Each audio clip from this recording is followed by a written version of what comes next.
नमस्कार मित्रांनो, आपल्या सर्वांच्या आयुष्यात एकच ध्येय असतं, ते म्हणजे सुख, शांती आणि आर्थिक समृद्धी. आपण खूप कष्ट करतो, दिवसरात्र मेहनत करतो, पण कधीकधी असं जाणवतं की इतकं करूनही घरात पैसा टिकत नाहीये किंवा सतत काहीतरी कटकटी सुरू आहेत. अशावेळी आपण विचार करतो की नेमकं चुकतंय कुठे. वास्तुशास्त्र सांगतं की आपल्या सभोवतालची ऊर्जा आपल्या प्रगतीवर खूप मोठा परिणाम करते. घर हे फक्त विटामातीचं नसतं, तर ती एक जिवंत वास्तू असते. आपल्या घरात आपण ज्या काही गोष्टी ठेवतो, मग ते वॉलपेपर असो, मूर्ती असो किंवा सजावटीच्या वस्तू, या प्रत्येकाचा एक सकारात्मक किंवा नकारात्मक परिणाम आपल्यावर आणि आपल्या कुटुंबावर होत असतो. म्हणूनच घर सजवताना केवळ सौंदर्य न बघता त्या वस्तूची ऊर्जा बघणं अत्यंत आवश्यक आहे. जेव्हा आपण एखाद्या यशस्वी किंवा श्रीमंत व्यक्तीच्या घरी जातो, तेव्हा तिथल्या वस्तूंची मांडणी पाहून आपल्यालाही वाटतं की आपल्या बजेटनुसार आपणही आपलं घर असं सजवायला हवं. आज आपण अशाच काही खास गोष्टींबद्दल सविस्तर चर्चा करणार आहोत, ज्या तुमच्या आयुष्यात आर्थिक बदल घडवून आणू शकतात. यात सगळ्यात पहिला आणि महत्त्वाचा क्रमांक लागतो तो म्हणजे भगवान गौतम बुद्ध यांच्या मूर्तीचा किंवा चित्राचा. एखादा शांत डोह असावा. तसे भगवान बुद्धांच्या चेहऱ्यावरील भाव सकारात्मक ऊर्जा निर्माण करणारे असतात. तुम्ही पाहिलं असेल की अनेक मोठ्या कार्यालयांमध्ये किंवा श्रीमंतांच्या दिवाणखान्यात भगवान बुद्धांची पद्मासनात बसलेली मूर्ती असते. त्यांचे बंद डोळे, शांत मुद्रा आणि ओठांवरील ते मंद स्मितहास्य पाहून आपलंही मन आपोआप शांत होतं. ही शांतता केवळ मनापुरती मर्यादित नसते, तर ती तुमच्या घरात एक स्थिर ऊर्जा निर्माण करते. जेव्हा तुमचं मन शांत असतं, तेव्हा तुमचे विचार स्पष्ट होतात आणि तुम्ही व्यवसायात किंवा नोकरीत योग्य निर्णय घेऊ शकता. त्यामुळे घराच्या हॉलमध्ये किंवा ईशान्य कोपऱ्यात बुद्धांची ही प्रतिमा लावल्यास प्रसन्नता वाढते. त्यानंतर जर तुम्हाला तुमच्या आयुष्यात आणि करिअरमध्ये वेग हवा असेल, तर धावणाऱ्या 7 घोड्यांचे चित्र लावणे अत्यंत शुभ मानले जाते. हिंदू धर्मात सूर्यदेवाच्या रथाला 7 घोडे आहेत, जे 7 वारांचे प्रतीक मानले जातात. वास्तुशास्त्रानुसार 7 धावणारे घोडे हे प्रगती, शक्ती आणि यशाचे प्रतीक आहेत. हे चित्र लावताना एक काळजी नक्की घ्या की घोड्यांचे तोंड घराच्या आत येणाऱ्या दिशेला असावे. हे चित्र तुमच्यात उत्साह निर्माण करतं आणि अडकलेली कामं मार्गी लावायला मदत करतं. ज्यांना नोकरीत प्रमोशन हवं आहे किंवा व्यवसायात वाढ हवी आहे, त्यांच्यासाठी हे चित्र अत्यंत प्रभावी ठरतं. पुढची महत्त्वाची गोष्ट म्हणजे कमळ. कमळ हे माता लक्ष्मीचं आसन आहे. चिखलात उमलूनही स्वतःला पवित्र ठेवण्याचं सामर्थ्य कमळात असतं. कमळाचं एखादं सुंदर चित्र किंवा फोटो घरात लावल्याने केवळ मनशांतीच मिळत नाही, तर ते समृद्धीचं प्रतीक मानलं जातं. यामुळे घरातील नकारात्मक ऊर्जा दूर होऊन लक्ष्मी मातेची कृपा राहते आणि आर्थिक वाढीस मदत होते. त्याचप्रमाणे मोराचे चित्र देखील अत्यंत शुभ असते. अनेक रंगांनी युक्त असलेला मोर केवळ डोळ्यांना सुख देत नाही, तर तो आनंदाचे प्रतीक आहे. घराच्या भिंतीवर मोराची प्रतिमा लावल्याने आयुष्य विविध रंगांनी भरून जाते आणि जीवनात आर्थिक स्थैर्य लाभते. पाण्याशी संबंधित चित्रांबद्दल बोलायचे झाले तर धबधबा हे वाढत्या सुबत्तेचं लक्षण आहे. धबधब्याचा आवाज आणि त्याचा प्रवाह मनाला प्रसन्न करतोच, पण वास्तूमध्ये उत्तर किंवा पूर्व दिशेला धबधब्याचे चित्र लावल्याने चहूबाजूंनी आर्थिक लाभ होतात. जसे पाणी सतत वाहत असते, तसाच पैशाचा ओघही तुमच्याकडे वाहत येतो असं मानलं जातं. पण लक्षात ठेवा, हे चित्र कधीही दक्षिण दिशेला लावू नका. धबधब्यासोबतच पर्वतरांगांचे चित्रही खूप महत्त्वाचे आहे. जर तुम्हाला तुमचं ध्येय गाठायचं असेल, तर डोळ्यांसमोर पर्वतरांगांचे चित्र ठेवा. पर्वत जसे अचल आणि स्थिर असतात, तसंच तुमची कीर्ती आणि संपत्ती यांनाही स्थिरता प्राप्त होते.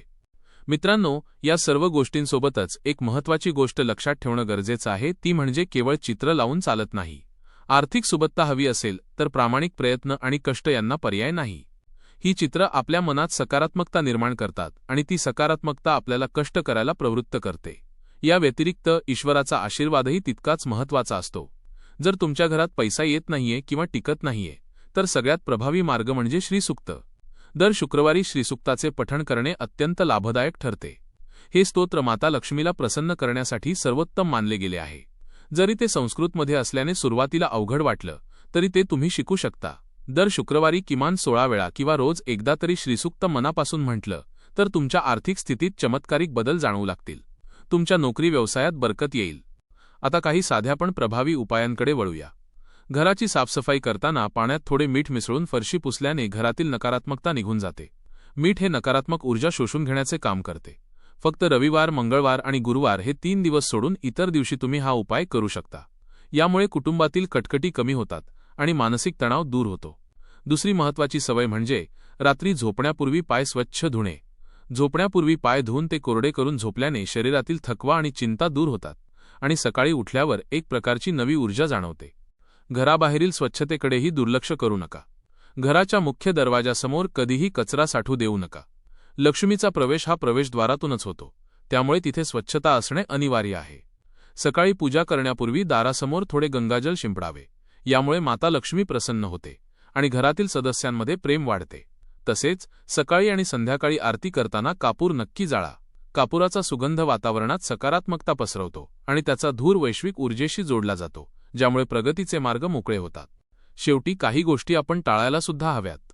अनेक लोकांना जेवताना अभ्यास करण्याची किंवा ऑफिसचे काम करण्याची सवय असते. वास्तुशास्त्रानुसार ही सवय अत्यंत अशुभ मानली जाते. अन्नाचा सन्मान करणे म्हणजे अन्नपूर्णेचा सन्मान करणे होय. जेवताना काम केल्याने त्याचा परिणाम तुमच्या पचनशक्तीवर आणि पर्यायाने आरोग्यावर होतो. जर आरोग्य बिघडलं तर संपत्तीचा उपयोग होत नाही. त्यामुळे जेवताना पूर्ण लक्ष अन्नावर असावे. या सर्व छोट्या छोट्या गोष्टींचा अवलंब करून तुम्ही तुमच्या आयुष्यात मोठे बदल घडवून आणू शकता. श्रद्धा, भक्ती आणि कष्टाची जोड दिली तर वास्तुशास्त्र तुम्हाला नक्कीच यशाच्या शिखरावर नेऊन ठेवेल. तर मंडळी, आज आपण वास्तुशास्त्रातील अशा अनेक गोष्टी आणि उपायांबद्दल सविस्तर चर्चा केली, ज्या आपल्या घरात सकारात्मक ऊर्जा आणि आर्थिक सुबत्ता घेऊन येतात. घराच्या भिंतीवरील चित्रांपासून ते रोजच्या छोट्या छोट्या सवयींपर्यंत प्रत्येक गोष्ट आपल्या प्रगतीमध्ये मोलाचा वाटा उचलते. पण जाता जाता एक गोष्ट नेहमी लक्षात ठेवा. वास्तुशास्त्र हे आपल्याला एक दिशा दाखवतं, एक सकारात्मक वातावरण निर्माण करून देतं, पण त्या वास्तूमध्ये राहून प्रामाणिक कष्ट आणि मेहनत करणं हे पूर्णपणे आपल्या हातात आहे. जेव्हा तुमचे कष्ट आणि वास्तूची सकारात्मक ऊर्जा एकत्र येते, तेव्हा जगातली कोणतीही शक्ती तुम्हाला यशस्वी होण्यापासून रोखू शकत नाही. मला खात्री आहे की आजचा हा व्हिडिओ तुम्हाला तुमच्या आयुष्यात प्रगती करण्यासाठी नक्कीच प्रेरणा देईल. यातील कोणते उपाय तुम्ही आजपासूनच सुरू करणार आहात हे मला कमेंट बॉक्समध्ये नक्की सांगा. जर तुम्हाला हा व्हिडिओ आवडला असेल आणि या माहितीचा फायदा झाला असेल तर व्हिडिओला लाईक करायला विसरू नका. तुमच्या मित्रपरिवारासोबत आणि नातेवाईकांसोबत हा व्हिडिओ जास्तीत जास्त शेअर करा, जेणेकरून त्यांच्याही आयुष्यात सुख समृद्धी येईल. आणि हो, अशाच नवनवीन माहितीसाठी आणि वास्तूशी संबंधित सखोल मार्गदर्शनासाठी आपल्या चॅनलला नक्की सबस्क्राईब करा. लवकरच भेटूया पुढच्या एका खास विषयासह.